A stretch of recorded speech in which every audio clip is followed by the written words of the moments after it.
Bismillahirrahmanirrahim. Assalamu alaikum dear student. Welcome to my YouTube channel. This is Mushtaq Ahmad. Dear student, today we will discuss about DNA.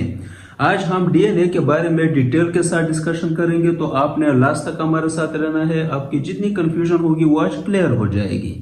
Dear student, DNA का जो model आज हम discuss करेंगे उसको हम कहते हैं Watson and Crick model.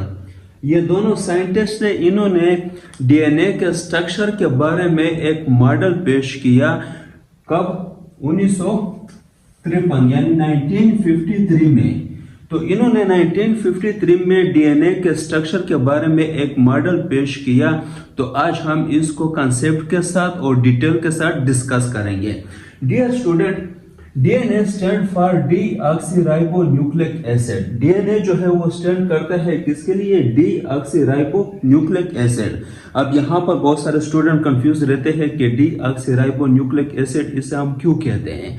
Dear student, deoxy removal of oxygen, यानी कि ऑक्सीजन का एब्सेंट होना, यहाँ पर ऑक्सीजन प्रेजेंट नहीं होती। Clear? No dear student, ribose sugar, यानी कि जो डीएनए में राइबोज शुगर है या जिसको हम पेंटोज शुगर कहते हैं, ये 5 कार्बन शुगर है। Clear?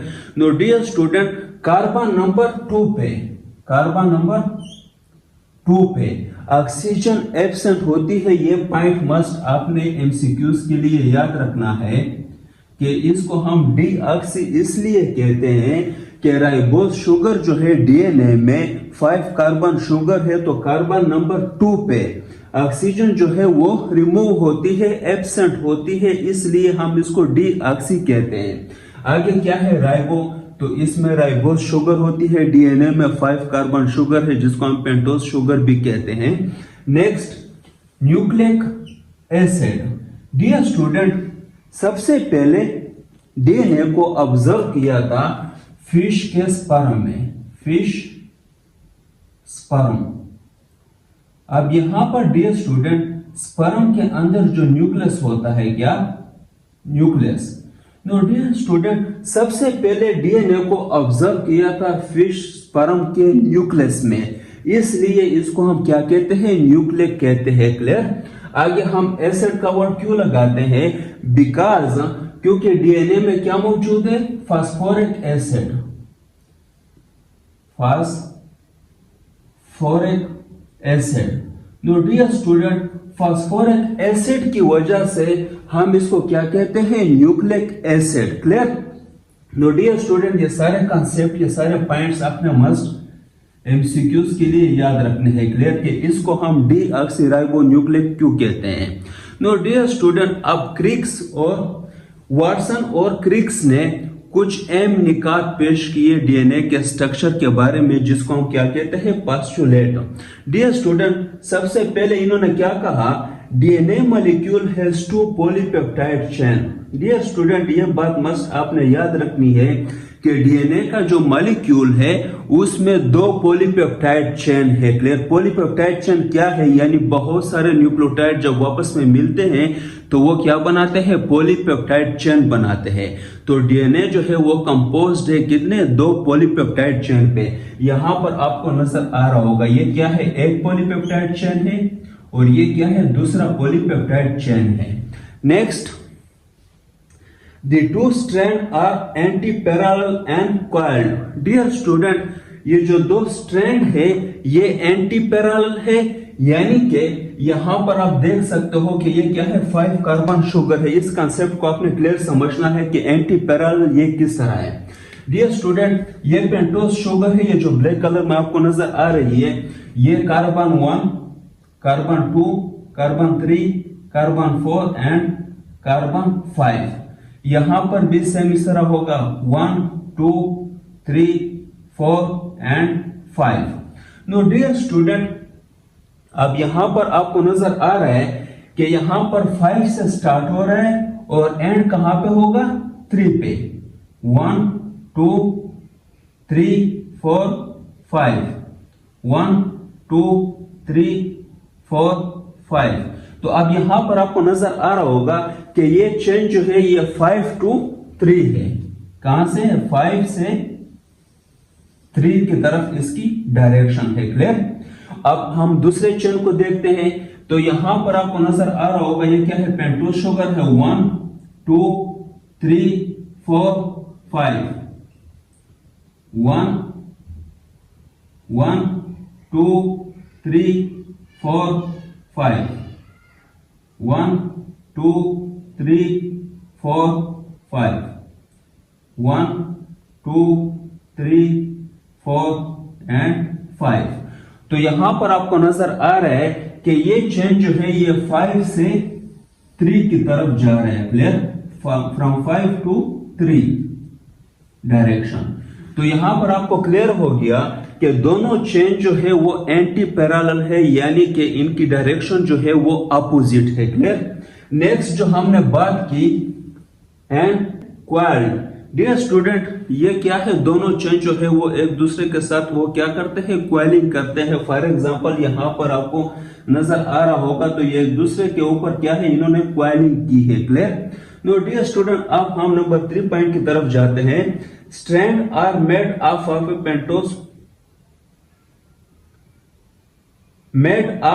Pentose sugar phosphoric acid. Dear student, ये दोनों स्ट्रैंड जो है ये किस चीज से बने हैं, फास्फोरिक एसिड से। यहां पर आपको पी शो कर रहा है कि ये क्या है, फास्फोरिक एसिड है। क्लियर? और ये क्या है, पेंटोज शुगर है। तो इस साइड पे जो चेन है और इस साइड पे भी चेन है, तो ये दोनों चेन किस चीज के ऊपर मुश्तमिल है, पेंटोज शुगर के ऊपर और फास्फोरिक एसिड के ऊपर। और ये दोनों चेन क्या बनाते हैं, ये एज ए बैकबोन काम करते हैं डीएनए के लिए। Clear? Next, side of the strand composed of nitrogenous base, that is adenine, guanine, cytosine, thymine. Dear student, जो साइड चेन है, क्लियर, यहां पर आपको ब्लू कलर में नजर आ रहा है, ये क्या है, thiamine, adenine, adenine, thiamine, guanine, cytosine, cytosine, guanine.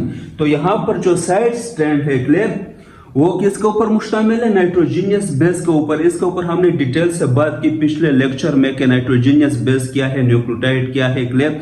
तो अगर आप पहले वो लेक्चर देखते हो तो आपको काफी फायदा होगा। नो डियर स्टूडेंट, यहां पर जो साइड चेन है वो किस चीज से बने हैं, नाइट्रोजीनियस बेस से बने हैं, thymine, adenine, guanine, cytosine. Dear student, next क्या है, between guanine and cytosine triple hydrogen bond are present. Dear student, जो गवानीन और साइटोसिन है इसके दरमियान जो है वो ट्रिपल हाइड्रोजन बॉन्ड प्रेजेंट होता है। ये बात मस्ट आपने एमसीक्यूज के लिए याद रखना है कि गवानीन और साइटोसिन के दरमियान ट्रिपल हाइड्रोजन बॉन्ड होता है। यहां पर आपको नजर आ रहा होगा ये क्या है, गवानीन है और ये क्या है, साइटोसिन है। तो इन दोनों के दरमियान क्या है, ट्रिपल बॉन्ड होता है। ये बात मस्ट आपने एमसीक्यूज के लिए याद रखनी है। Next, between adenine and thymine double hydrogen bond is present. और थायामीन और एडेनिन के दरमियान, या एडेनिन और थायामीन के दरमियान जो है वो डबल हाइड्रोजन बॉन्ड प्रेजेंट है। क्लियर? इसको हम क्या नाम देते हैं, हाइड्रोजन बॉन्ड। जो नाइट्रोजीनियस बेस के दरमियान आता है उस बॉन्ड को हम क्या कहते हैं, नाइट्रोजीनियस बॉन्ड कहते हैं। क्लियर? तो यहां पर डबल हाइड्रोजन बॉन्ड है और यहां पर ट्रिपल हाइड्रोजन बॉन्ड है। तो यह बात मस्ट आपने एमसीक्यूज के लिए याद रखनी है। Clear? Next, nucleotides are linked together by phosphodiester bond. यह बात मस्ट आपने एमसीक्यूज के लिए याद रखनी है कि न्यूक्लियोटाइड्स के दरमियान, किसके दरमियान, न्यूक्लियोटाइड्स के दरमियान जो बॉन्ड होता है उस बॉन्ड को हम क्या कहते हैं, phosphodiester bond, phosphodiester bond. Dear student, यहां पर जो न्यूक्लियोटाइड्स है, क्लियर, ये एक न्यूक्लियोटाइड हो गया, ये दूसरा हो गया, ये तीसरा और ये फोर्थ। नो डियर स्टूडेंट, दो न्यूक्लियोटाइड के दरमियान जो बॉन्ड है वो बॉन्ड किसने बनाया है, फास्फोरिक एसिड ने बनाया। क्लियर? इसलिए हम इस बॉन्ड को क्या कहते हैं, फास्फोडाइस्टर। क्या नाम देते हैं, फास्फोडाइस्टर।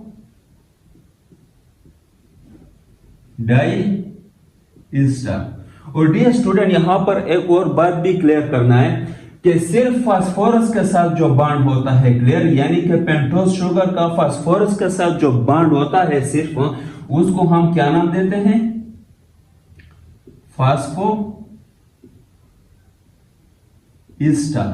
और डियर स्टूडेंट, जब दोनों न्यूक्लियोटाइड के दरमियान बॉन्ड हो तो उसको हम क्या नाम देते हैं, phosphodiester. Di means two. Clear? तो ये बात मस्ट आपने एमसीक्यूज के लिए याद रखना है। मतलब बहुत सारे स्टूडेंट कंफ्यूज रहते हैं फास्फोडाइएस्टर में और फास्फोईस्टर में से। तो ये आपने क्लियर समझना है कि फास्फोईस्टर जो है वो सिर्फ जब फास्फोरस के साथ हो, क्लियर, यानी फास्फोरिक एसिड के साथ। लेकिन जब दूसरे न्यूक्लियोटाइड के साथ हो थ्रू फास्फोरिक एसिड, तब आप इसको क्या नाम दोगे, फास्फोडाइएस्टर। Di means to. यहाँ पर दो न्यूक्लियोटाइड जो है वो आपस में लिंक होते हैं। क्लियर? डियर स्टूडेंट, यहाँ पर एक और बॉन्ड भी आपने याद रखना है। यहाँ पर जो नाइट्रोजीनियस बेस है, एडेनिन, थायामीन, गुआनिन, साइटोसिन, तो पेंटोस शुगर और नाइट्रोजीनियस बेस यानी गुआनिन, साइटोसिन, एडेनिन, थायामीन, इसके दरमियान जो बॉन्ड होता है उस बॉन्ड को हम क्या नाम देते हैं, glycosidic bond. No dear student, total कितने नंबर ऑफ बॉन्ड्स यहां पर मौजूद है?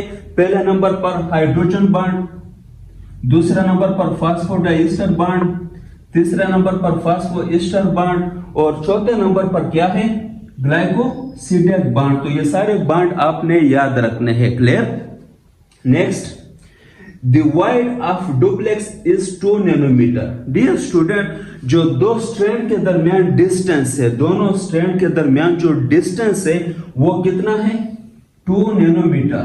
2 नैनोमीटर, ये मस्ट आपने एमसीक्यूज के लिए याद रखना है। Clear? The length of each turn is 3.4। इसमें बहुत सारे स्टूडेंट कंफ्यूज रहते हैं कि टर्न का क्या मतलब हम यहाँ पर लेंगे।